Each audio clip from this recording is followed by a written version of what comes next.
IPL 2024 సీజన్కు Chennai Super Kings star Kiwis wicket keeper batter Devon Conway దూరమైన సంగతి తెలిసిందే.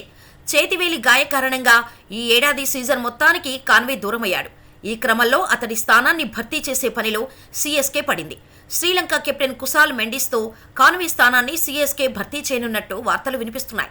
ఇప్పటికే అతడితో సీఎస్కే ఫ్రాంచైజీ సంప్రదింపులు జరిపినట్టు తెలుస్తోంది. కాగా ఐపీఎల్ 2024 మినీ వేలంలో 50 లక్షల రూపాయల కనీస ధరతో వేలంకి వచ్చిన అతడిని ఏ ఫ్రాంచైజీ కొనుగోలు చేసేందుకు ఆసక్తి చూపలేదు. అయితే ఇప్పుడు అద్భుతమైన ప్రదర్శన కనబరుస్తుండటంతో సీఎస్కే అతడిని తమ జట్టులోకి తీసుకునేందుకు సిద్ధమైంది. మెండిస్ ప్రస్తుతం అద్భుతమైన ఫామ్లో ఉన్నాడు. ముఖ్యంగా వైట్ బాల్ క్రికెట్లో మెండిస్ దుమ్ము లేపుతున్నాడు. మెండిస్ ప్రస్తుతం బంగ్లాదేశ్తో వన్డే సిరీస్లో బిజీగా ఉన్నాడు. చటోగ్రామ్ వేదికగా జరిగిన తొలి వన్డేలో సైతం మెండిస్ హాఫ్ సెంచరీతో చెలరేగాడు. అంతకుముందు బంగ్లాతో జరిగిన టీ20 సిరీస్లోనూ మెండిస్ అదరగొట్టాడు.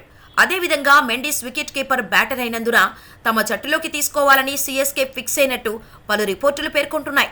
ఇక ఐపీఎల్ 2024 సీజన్ మార్చి 22 నుంచి ప్రారంభం కానుంది.